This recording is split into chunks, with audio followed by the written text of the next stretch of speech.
bienvenue dans le hall du musée de la piscine. Alors, vous vous trouvez effectivement dans la partie de l'entrée du musée de la piscine. Originellement, c'était une piscine, comme son nom l'indique.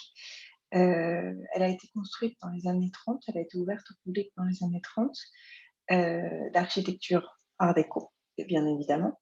Donc c'est pour ça que ça en fait un monument, assez particulier et assez unique à voir.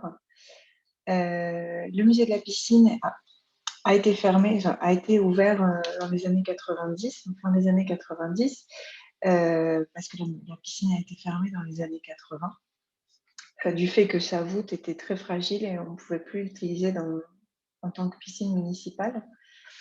Alors, il faut savoir qu'à l'époque, les piscines dans les années 30 avaient plus une vocation, hygiéniste. C'est-à-dire qu'effectivement, on pouvait profiter de l'espace, mais c'était aussi pour que les gens de la ville puissent se laver.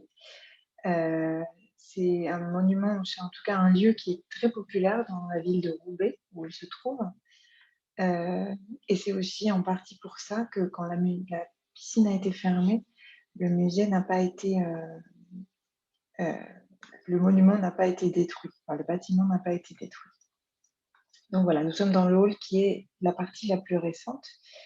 Le musée de la piscine, c'est pas un musée sur les piscines, c'est un musée d'art et d'industrie, parce qu'il se trouve dans le nord de la France et dans le nord de la France, on a travaillé beaucoup le textile, la céramique, mais surtout le textile. Donc ça regroupe beaucoup de choses. Il y a un fonds très intéressant de textile qui originellement se trouvait dans l'école, d'ingénieurs qui est juste en face, se trouve juste en face du musée. Et donc on va visiter le musée de la piscine, on va visiter la piscine. On ne peut pas tout voir. Alors je vous présente un peu avec la vision, générale. On ne peut pas tout voir, mais bon, c'est déjà pas mal. On ne peut pas voir exactement toutes les œuvres. Mais heureusement, le site regroupe la collection des œuvres les plus importantes, notamment la peinture, la sculpture et bon, entre autres céramique, textile, dessin, etc. D'accord, donc ça c'était la piscine dans les années, je ne sais pas exactement de quand date la photo, mais c'est la piscine quand il s'agissait vraiment d'une piscine. Ça, c'est quand elle a été fermée. Elle a été fermée parce que cette voûte, heu, était fragile et donc ça mettait en danger la baignade. Vous avez quelques photos ici de l'époque où il s'agissait d'une piscine. Donc on va aller voir la partie la plus importante et la plus, représentative du musée, qui est le bassin. Donc on se trouve, on est entré par là, d'accord? Et on se trouve dans l'espace le plus impressionnant qui est la piscine. Le bassin a été reconstitué, heu, avec une magnifique collection de sculptures. On peut également voir le jet d'eau et les magnifiques, céramiques qui ont été conservées de l'époque, ainsi que, son arc avec, sa verrière lumineuse. C'est un lieu absolument incroyable à visiter en vrai. Pour la lumière et l'ambiance qui se dégage. J'y ai passé beaucoup de temps et c'est un lieu que j'aime vraiment beaucoup parce qu'il faut dire aussi que je suis passionnée d'art déco et passionnée d'architecture, donc c'était vraiment, incroyable. On peut malheureusement pas accéder au premier ni au deuxième étage dans la visite, virtuelle, mais au premier étage se trouve le fond de la collection de textiles. On y monte par un escalier latéral. Et on peut voir tout ça et on peut voir une vue d'ensemble, assez impressionnante. Bon, on se contentera de ce qu'on nous a proposé. Alors, ici, je vais vous montrer, on va pas tout voir parce qu'une extension a été créée, ces dernières années. Je vais vous montrer aussi, donc vous pouvez voir ici la vue des voilà, la vue des cabines. Ça marche pas toujours très bien. On peut voir ici les cabines, non, qu'est-ce que je dis? Les douches. Les douches originales ont été conservées, ainsi que les piliers et le revêtement en en carrelage. Donc parfaitement traverser les on peut parfaitement traverser les douches dans la visite virtuelle, malheureusement non. Mais on peut voir ici que, l'entrée se faisait pas exactement par le même endroit, mais on peut voir ici que on passait par les douches, comme dans toute piscine, pour accéder au bassin central, qui à l'époque était beaucoup plus large. Le bassin central, vous avez pu voir sur les photos qu'il était beaucoup plus large. Hem, une série de photographies, de tableaux sont installés dans une partie des douches qui a été, réaménagée en salle d'exposition. Alors, on va retourner dans le bassin et on va aller faire une petite promenade dans la galerie de sculpture et heu et on va jeter un coup d'œil dans ce coin-là. Et donc vous pouvez voir ici que, heu, c'est assez magnifique. Alors c'est un peu lent, je suis désolée, ça prend un peu de temps en temps, mais on peut observer, c'était beaucoup plus rapide l'autre jour quand j'y ai accédé, mais malheureusement, c'est les aléas du direct. Alors ici, on peut voir l'avantage de la voilà, on peut voir le bassin original. Voilà, et on peut accéder à ce magnifique, portail en céramique, et donc on peut accéder maintenant à l'autre côté. Vous pouvez voir que les verrières, se trouvent d'un côté et de l'autre du bassin. Donc ça, c'est vraiment la partie centrale. On peut y voir des sculptures qui sont pour la plupart originaires du début du XXe siècle, ainsi que des pièces de céramique assez remarquables qui regroupent alors des pièces de céramique de la région, euh, mais aussi de la région des Pays-Bas, de la région de la Belgique. Donc voilà, on va accéder maintenant à la deuxième partie par le petit escalier. On se trouve encore dans le bâtiment original.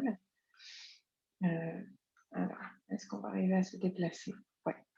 Et on peut voir ici qu'effectivement, il y a de la céramique. Ça, c'est la partie céramique se trouve dans ce coin-là. Voilà. Euh, alors, on va accéder à la deuxième partie qui est la partie des tableaux. D'accord? Et on va sortir du bâtiment original pour ensuite y entrer une deuxième fois. Il faut savoir que il y a eu des aménagements. Donc là, on entre dans la deuxième partie, qui est la partie de la première extension. Vous voyez, ici, on peut voir. Alors, il y a des tableaux, il y a un peu de tout. Moi, personnellement, j'aime vraiment beaucoup ce musée parce qu'il est très éclectique. C'est-à-dire qu'il est très, très varié dans la production. On peut aussi bien trouver des œuvres, pointillistes, on peut trouver des œuvres fauvistes aussi. On peut aussi trouver des œuvres du début du siècle qui sont donc réalistes. Mais ça, vous pouvez les voir, vous pouvez vous en rendre compte dans la partie des œuvres. Vous voyez ici, donc en plus on a le titre, et il faut dire aussi qu'on les aperçoit quand même beaucoup mieux dans la dans dans cette partie que dans la visite virtuelle. D'accord? Alors ici, par exemple, il y a une autre salle qu'on peut malheureusement pas voir, qui est assez remarquable avec des tableaux, de maîtres et aussi des études de tableaux qui nous permettent de voir les différentes couches de tableaux. Malheureusement, c'est assez limité là, hein. On a déjà la chance de pouvoir visiter le musée, heu, mais on ne peut pas tout voir. On ne peut pas entrer dans les petits recoins. Ici, par exemple, il se trouve un tableau, qui est absolument magnifique, qui s'appelle «Le combat de coq», et le combat de coq que je vais vous montrer ici, qui est absolument incroyable, qui est de Rémi Gauge, Et alors, le combat de coq, vous voyez, né en Belgique et arrivé très jeune à Roubaix. Donc, c'est vraiment un personnage, enfin, en tout cas, un peintre qui a vécu à Roubaix. Et alors, c'est très, très représentatif de l'époque parce qu'on peut vraiment voir les costumes. C'est un tableau totalement hyper réaliste. On peut voir comment se battent les coqs. C'était une coutume à l'époque. Et c'est un tableau qui est assez grand, comme vous pouvez voir ici. Et au niveau de la lumière, c'est impressionnant. On dirait vraiment une photo. Alors, c'est vraiment un tableau que j'aime beaucoup. Il y en a d'autres ici, qu'on peut voir. Par exemple, je vais revenir en arrière. Où est-ce qu'il est? Alors, c'est dans l'autre salle, mais je vais vous le montrer quand même.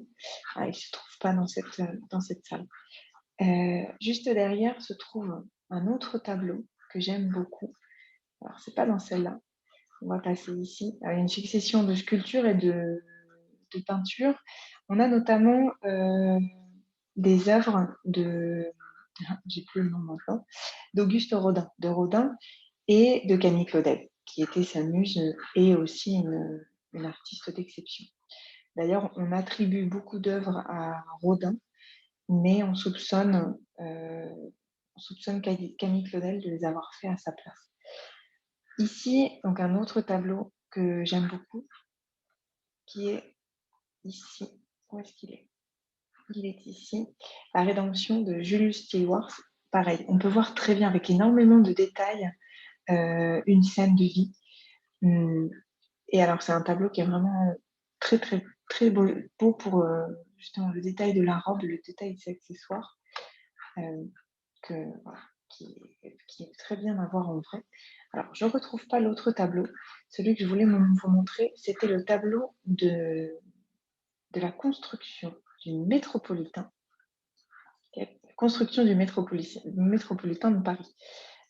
Et on peut voir effectivement comment ils ont ouvert le sol pour construire justement les voies de métro. Et c'est vraiment remarquable. C'est vraiment un tableau qui est très, très...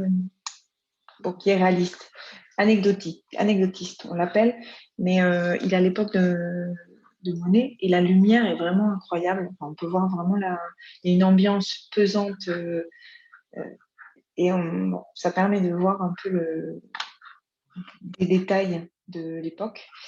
Et c'est en ça que j'aime beaucoup ce musée, c'est qu'il est, voilà, il est très varié et on peut voir aussi bien des œuvres romantiques que des portraits de l'époque. Je ne sais pas si elle se trouve. Non, on ne peut pas la voir. Par exemple, bon, ce portrait, c'est pas un portrait parce que c'est la pensée, c'est une allégorie. Je pense qu'il y en a d'autres, mais ils ne sont pas forcément dans l'ordre. Bon. Ils ne se trouvent pas dans cette salle. Si on continue, on peut voir, en parlant de sculpture, on peut tomber sur la sculpture de la sculpture. Alors là, par exemple, on peut trouver le buste de la petite châtelaine de Camille Claudel et d'autres tableaux, entre autres. Donc pareil, je vous invite à aller jeter un coup d'œil. Je vais fermer celui-là parce que ça ne nous intéresse pas trop. Voilà, le buste de la petite châtelaine de Camille Claudel, il y en a eu plusieurs, mais le buste qui se trouve au musée de la piscine est a priori l'un des plus aboutis, l'un des mieux terminés. On a envie de le toucher, mais bon, il est sous vitrine. On peut voir aussi un autre buste, mais qui est par contre de la main d'Auguste Rodin, buste de Balou. Et j'aime vraiment beaucoup le travail d'Auguste Rodin et de Camille Claudel. En plus, j'ai réalisé plusieurs travaux lors de mes études, parce que j'ai étudié art appliqué. Et donc, c'est assez impressionnant. En plus, avec la lumière qui entre par les fenêtres, il y a une lumière naturelle qui est assez spéciale et c'est vraiment très, très bien éclairé. C'est vraiment un musée agréable. Et comme c'est un musée qui se trouve à l'extérieur, il ne se trouve pas ni à Lille ni à Paris, il faut savoir que le musée des Beaux-Arts de Lille est très, très réputé. Il n'y a pas tant de monde que ça. Mais le musée de la piscine est un musée qui est assez méconnu, malheureusement. Et pour autant, il est vraiment assez agréable et on peut se promener très calmement à l'intérieur, il n'y a pas grand monde et il n'y a pas de grosse affluence et donc on peut voir les tableaux avec vraiment une bonne qualité. Donc, vous voyez ici, par exemple, on est dans la partie des paysages. La zone des paysages, alors je ne sais pas s'ils sont catalogués dans les chefs-d'œuvre, malheureusement. Effectivement, celui-là, oui. Alors, Fleur de Pâques, ce tableau est magnifique. Vraiment, il est très, très, très détailliste. Euh, il n'est pas impressionniste, mais il se trouve dans la salle après l'impressionnisme. C'est-à-dire que la salle qui est la salle impressionniste est juste après. Pareil, on a un tableau de Mondrian avant l'époque de Mondrian, enfin, en tout cas ce qu'on connaît de Mondrian de l'époque. Ah non, c'est après. Vous pouvez voir que c'est dans la jeunesse du peintre. D'accord. Je ne sais plus où il se trouve. Je crois qu'il se trouvait par là. D'accord, donc on va continuer. Donc là, on est dans la deuxième extension, mais qui longe le jardin. On va voir le jardin juste après. On peut aussi voir d'autres sculptures. Donc, tout est assez bien mélangé. Les cartels sont bien positionnés. C'est un musée qui est vraiment sympa pour ça. C'est qu'il est à échelle humaine, il est à taille humaine. Généralement, on peut faire la visite en 2 heures, vraiment en s'attardant sur les œuvres. Donc ça, c'était la salle. Il y a du pointilliste, il y a du fauvisme, il y a un petit peu de tout. Je crois qu'il y a aussi un peu de... il me semble qu'il y a un peu d'impressionnisme, mais je ne suis pas sûre. Non, on a aussi du précubisme. Je ne pense pas que ça existe, mais bon. Non, on n'a pas d'autres œuvres. Mais bon, on va continuer. Et là, on retourne vous pouvez voir ici, on retourne dans la partie originale du musée avec le sol original et les bains. Alors, c'est très intéressant parce qu'on peut voir justement les bains de l'époque qui ont été conservés. Et alors, ces bains-là étaient des espaces qui étaient consacrés à des traitements, à des soins particuliers. De fait, dans l'escalier qu'on va voir juste à côté, on peut monter normalement dans une salle où il y en a une autre salle de soins et de traitement qu'on ne peut pas voir malheureusement, on ne peut pas apprécier dans la visite en ligne. Alors, les radiateurs ne sont pas d'époque. Par contre, toutes les fenêtres et le sol l'est. Donc, on peut voir ici le deuxième étage, la deuxième partie. Ici, on a une collection de pièces de sculpture du sculpteur Pompon, que j'aime beaucoup. Ici, et vous allez voir, on va en voir une plus... On ne les voit pas ici très bien, malheureusement. Les sculptures de Pompon représentent généralement des animaux et font un peu penser à la sculpture égyptienne, en tout cas de l'Égypte antique.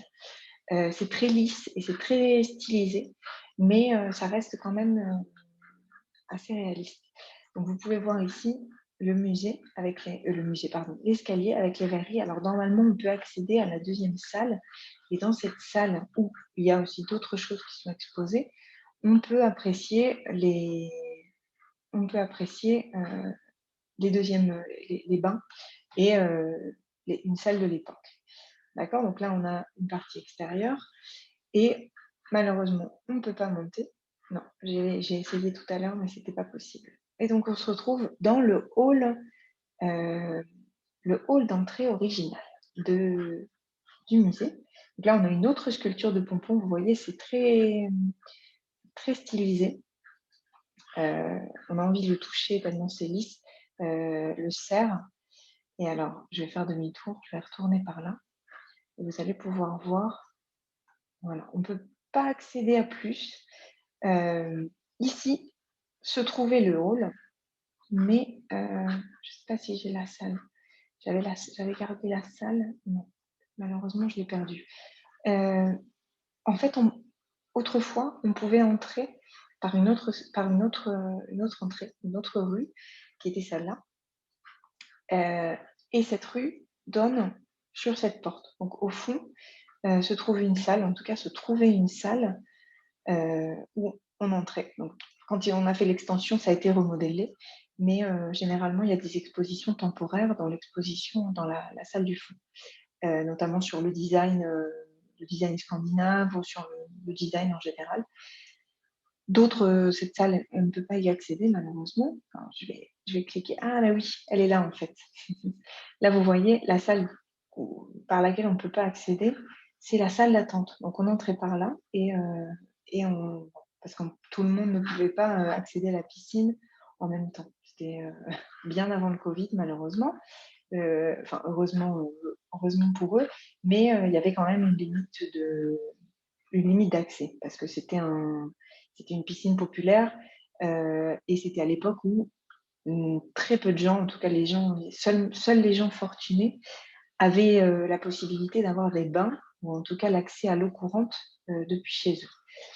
Ici, on ne pourra malheureusement pas y accéder, c'est la boutique de souvenirs du musée de la piscine et vous pouvez apercevoir, malheureusement on ne va pas le voir de plus près, le système de traitement des eaux, le système bon, d'acheminement des eaux. Donc c'est un gros moteur, c'est très bien qu'il l'ait conservé. Maintenant, il n'est plus utilisé, mais le musée voilà, a réussi à conserver une partie quand même de son histoire, une partie des machines. Alors là, on se retrouve dans le hall avec écrit piscine. Vous voyez, c'est vraiment original et c'est vraiment très très sympa. Visuellement, bon, moi j'aime chaque détail de ce musée. On se retrouve dans le café-restaurant du musée de la piscine. Alors j'y ai déjà pris des thés et des cafés en hiver, accompagnés d'une petite tarte au citron. C'est euh, c'est un pâtissier lillois qui s'occupe de la gestion euh, de cette cafétéria. Et je ne sais pas s'il s'indique, non, ça c'était à l'époque. À l'époque du musée, c'était déjà, à l'époque de la piscine, c'était déjà une cafétéria, vous voyez. Et ça a été conservé vraiment quasiment à l'identique avec des chaises tonnées, avec des typiques chaises de bar. Et on a une ambiance très sympa. Et quand on visite le musée, on entend le cliquetis des cuillères, le cliquetis du brouhaha du restaurant. Et c'est vraiment très sympa. Ça en fait un musée très vivant. Et alors, par ici, on peut voir le jardin. Alors, on ne pourra pas entrer très très bien dans le jardin, mais bon, vous pouvez voir là l'extension qui a été ajoutée. Heu, cette partie du musée, je vous ai menti parce qu'en fait, c'était pas une extension. C'est pas une extension, mais elle était pas, elle était attenante à la piscine et on pouvait pas y accéder, en tant que baigneur.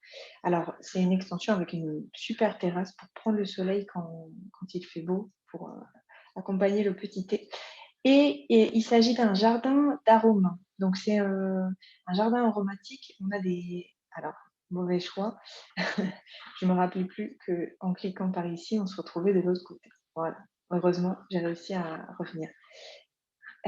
Donc c'est un jardin avec des herbes aromatiques qui est très bien organisé, avec les étiquettes avec chaque espèce. On a de la lavande, de la citronnelle. C'est vraiment, un espace très sympa et très vivant. Heu, le musée de la piscine possède une association des amis du musée de la piscine qui fait que il y a beaucoup d'initiatives justement de concerts, d'activités, heu, qui en font voilà un musée, assez assez actuel. Je ne sais pas si je peux revenir dans le jardin. Alors j'avais perdu ce détail. Vous voyez là, on peut voir le jardin. Si on arrive à se retrouver dans le jardin et on a, justement des acanthes qui sont magnifiques, et des petites sculptures qu'on voit pas très, très bien. Et j'ai oublié de vous montrer la partie qui était, voilà, avec les baignoires. D'accord? Donc là, on venait d'ici et la partie où on est allé, d'où on venait avant, on a un magnifique panneau avec écrit «Baignoire homme-femme», ici avec la piscine. Donc toute la signalétique du musée est, heu, est vraiment très sympa et voilà et bon, il y a une partie qu'on n'a pas vue, qui se trouve un peu à l'extérieur, qui est dans la nouvelle extension. qui est la partie de l'atelier où on a reconstitué une partie de moulage euh, d'un artiste dont j'avoue ne pas me souvenir maintenant. Mais bon, c'est pas très grave. Vous voyez. Et donc, voilà. Et après, on peut revenir de l'autre côté. Mais je crois que malheureusement, c'est un peu compliqué d'y retourner. D'accord. Donc, je vous invite à aller vous promener dans le musée, même sans moi. C'est un endroit très sympa. Voilà. Donc, c'est la deuxième partie, effectivement. C'est la deuxième partie. Gustave Guimmeret qui fait de l'illustration. Mais bon, malheureusement, on pourra pas voir. Et quelques fresques. D'accord, donc on va se retrouver, on va retourner dans le hall d'accueil, si c'est possible. Voilà. Ouf, je ne sais pas ce que j'ai fait. Je suis désolée. Voilà, on va retourner à l'entrée, en tout cas dans le hall. Et voilà, j'espère que la visite vous aura plu. Et n'hésitez pas à visiter par vous-même. Je mettrai les liens de toute façon sur le site, de même que la vidéo, que vous pourrez consulter avec le lien et avec tout, en inscrivant votre mail. Bon, si vous êtes déjà ici, c'est que vous l'avez déjà vu. Voilà. Allez, on termine avec cette magnifique photo de la piscine à l'époque où ça en était. Voilà. Merci à vous et à bientôt.